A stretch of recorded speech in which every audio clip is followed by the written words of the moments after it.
Gueto, assim como os outros, com arame farpado, a gente, nós não podíamos sair de lá e ninguém podia entrar também lá. A senhora tinha quantos anos, dona Miriam, nessa época? Eu tinha, naquela época, 9 anos. 9 anos. 9 anos. E então... Aí foram para o gueto. E no gueto ficaram até o fim da guerra? Como? No gueto. Como é que foi lá no gueto? Como foi no gueto?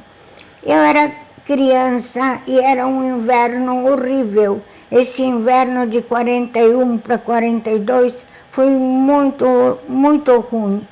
E nós não tivemos nada para aquecer aquela moradia onde nós morávamos, várias famílias num quarto só. Só tinha lugar para as crianças dormir na cama atravessados. E os outros ou ficavam sentados ou ficavam cochilando de algum jeito. Mas só as crianças estavam dormindo na cama e cobertos de cobertor. Eu era muito criança e a minha mãe não deixava eu sair muito. Mas foi horrível, não tinha comida, passamos fome, muita fome e muito frio. Era horrível. Mas a senhora não foi mandada para campo de concentração junto com sua mãe? Como? A senhora não foi para campo de concentração, não chegou? Não, na nossa região, eles não mandaram para campo de concentração. Eles simplesmente mandaram os judeus cavarem valas enormes. E depois matavam? E depois eles levaram as pessoas de caminhão para aquelas valas, mandavam se despir e matavam todas as pessoas caindo nas valas. Mas nós conseguimos fugir do gueto e nós estivemos numa aldeia junto com a nossa tia. Trabalhando lá na aldeia, não era tão... A senhora fugiu com a sua mãe do gueto? A senhora conseguiu fugir com a sua mãe do gueto? Judeus? Não, a senhora e sua mãe fugiram do gueto?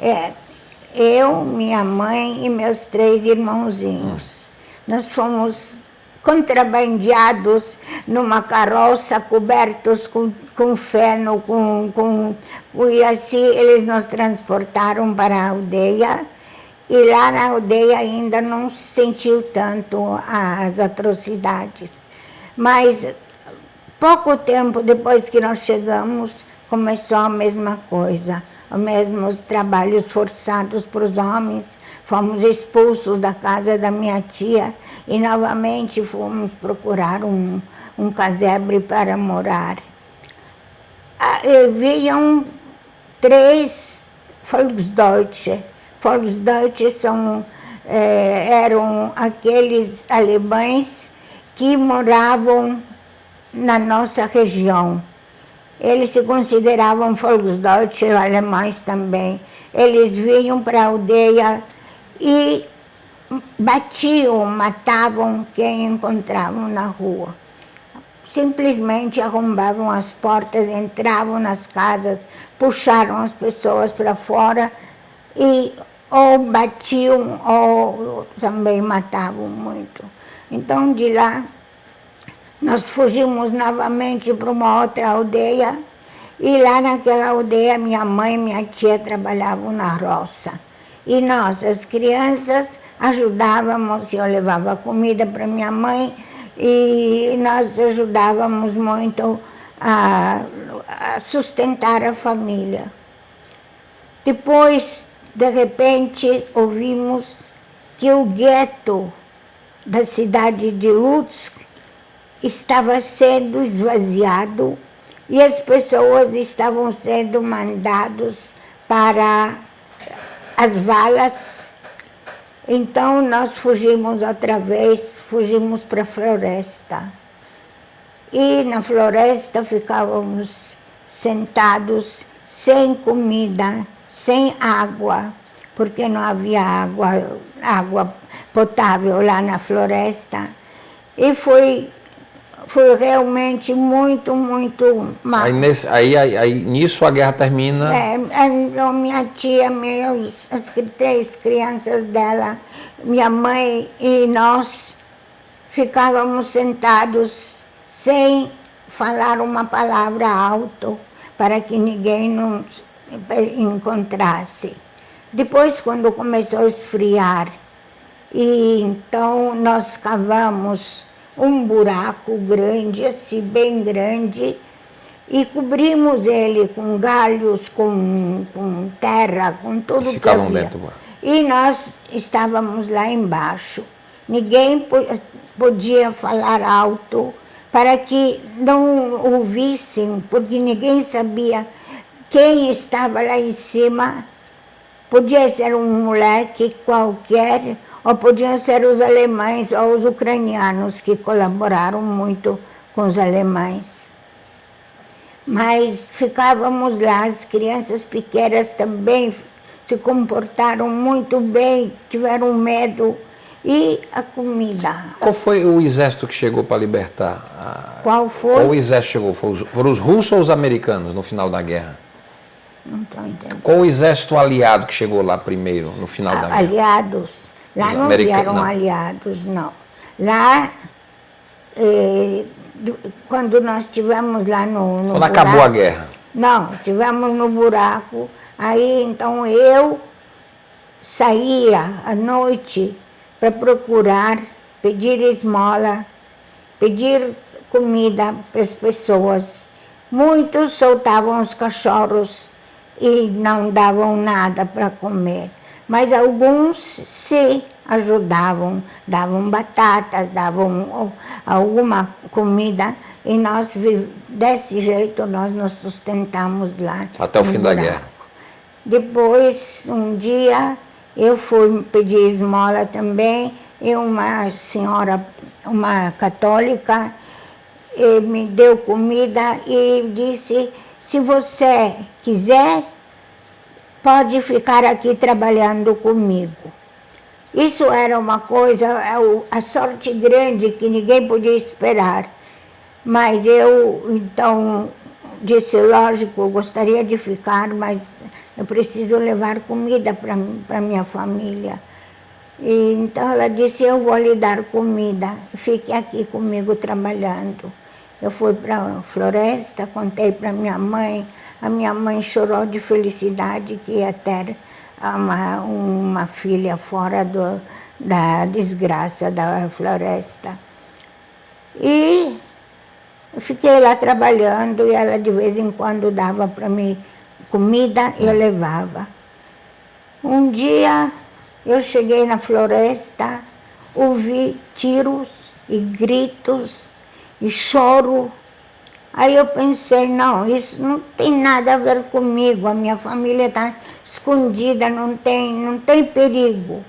Mas eu fui me aproximando, e quando me aproximei, eu vi alemães e ucranianos perto deles.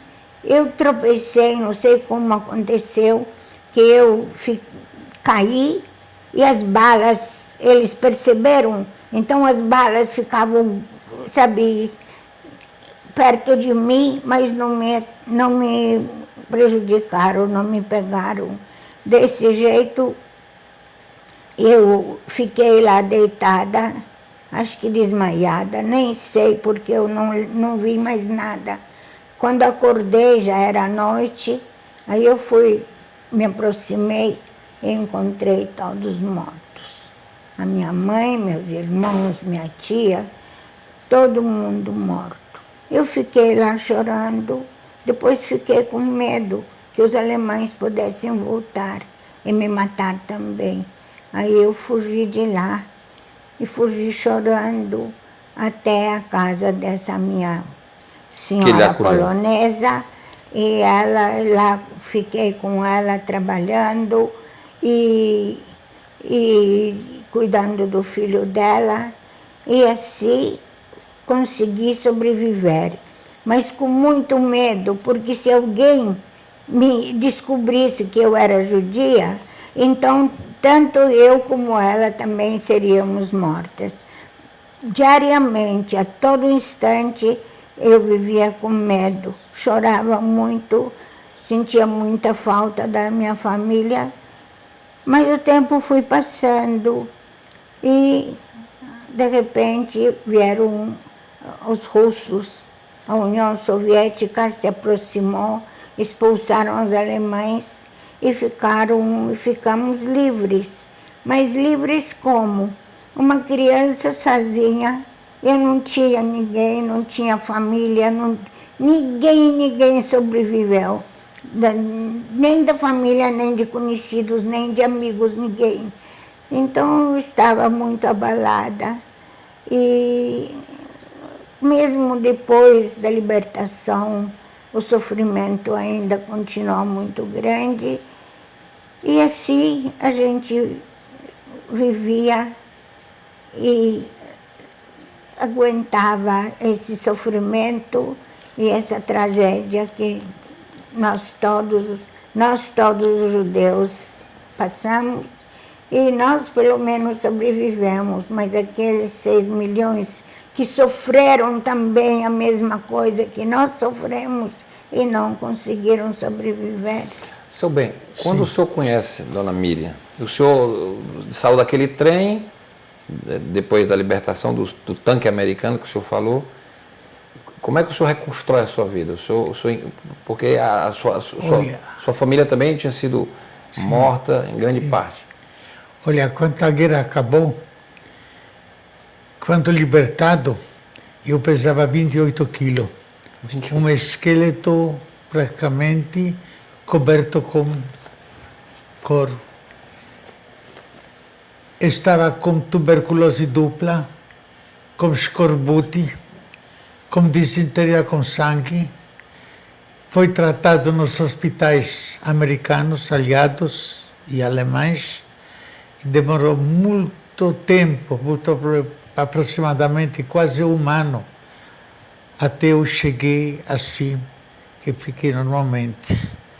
E o tempo foi passando. Mas, depois que conheci a Miriam, a minha esposa, aqui no Brasil, que nós nos conhecemos. No Brasil, né? No Brasil.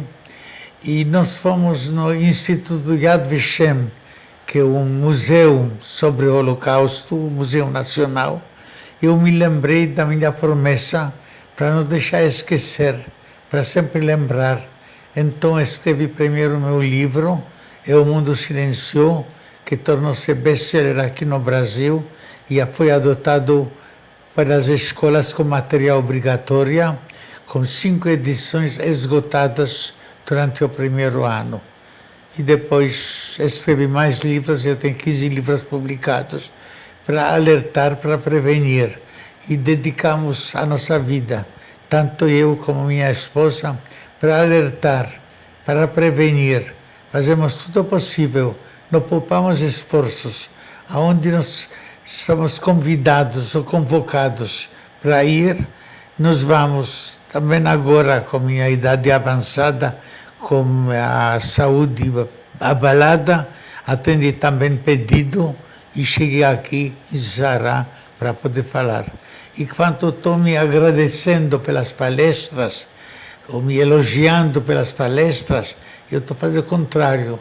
Eu estou a agradecer a esses que me convidaram e agradecer para esses que estão ouvindo os meus depoimentos, pedindo só que eles tornam-se meus shlichim, em hebraico, meus mensageiros, que transmitem para o futuro o que aconteceu, para que nunca podemos esquecer, para saber aonde um regime totalitário pode conduzir os destinos do mundo. Aliás, aquela frase que mostramos do general Eisenhower, Sim. Que ele disse, filmem tudo, fotografem tudo, porque algum dia pode aparecer algum idiota que diga que isso nunca aconteceu, quer dizer. Como Ahmadinejad apareceu também.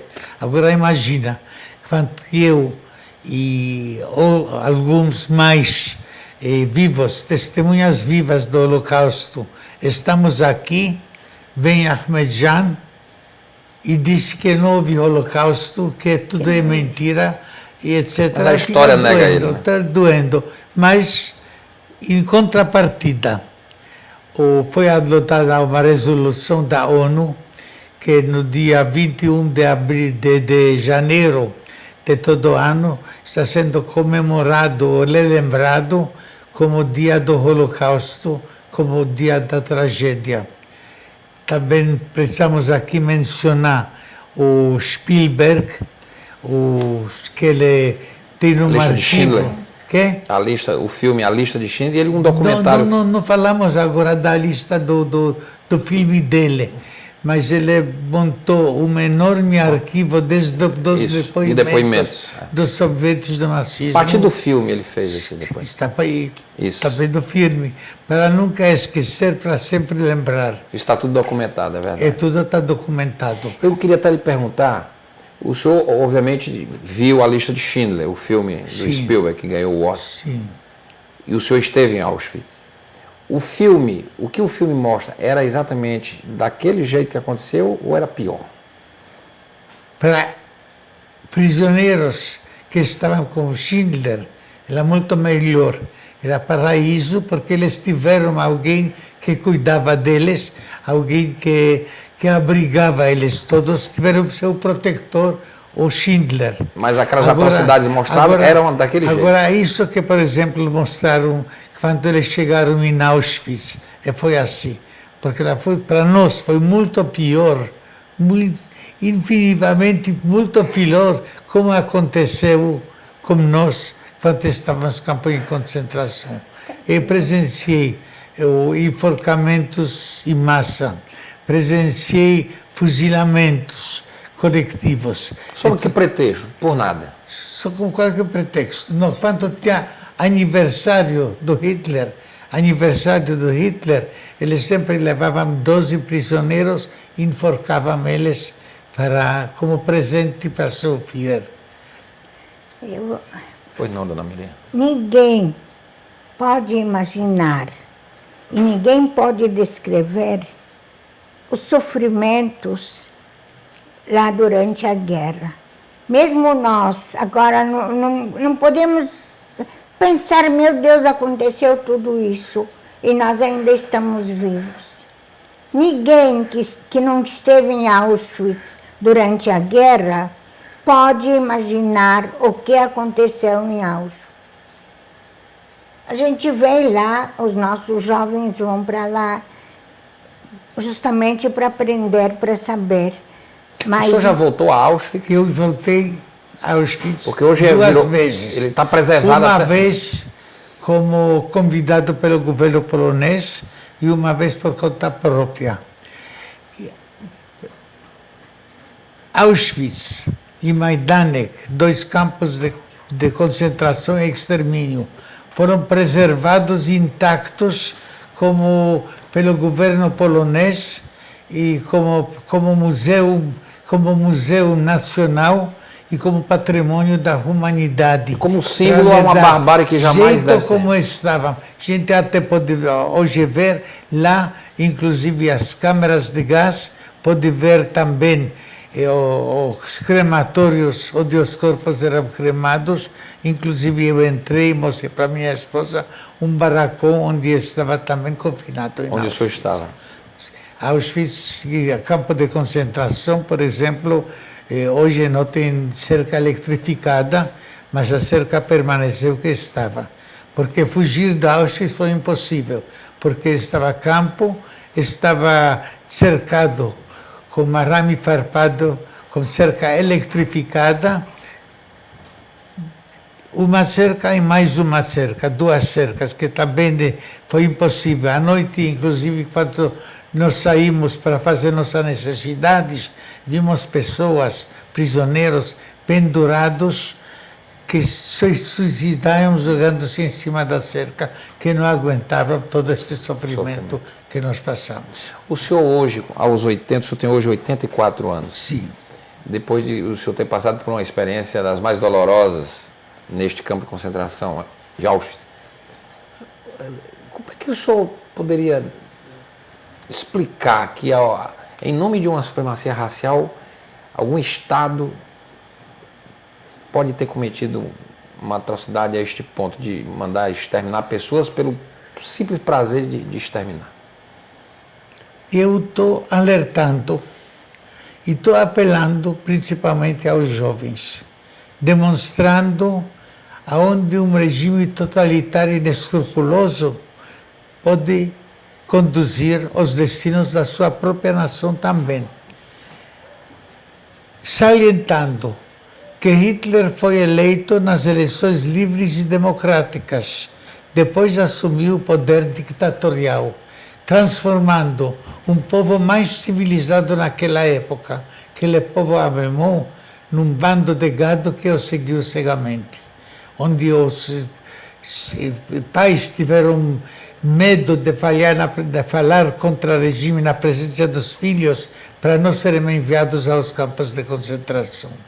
É importantíssimo, importantíssimo, apelando inclusive agora também, falei na Assembleia Legislativa, aos jovens, para saber em quem votar e para que votar, para não deixar-se iludir com promessas vazias e com demagogia barata, para saber para onde um regime como foi o de Hitler pode conduzir, porque Hitler chegou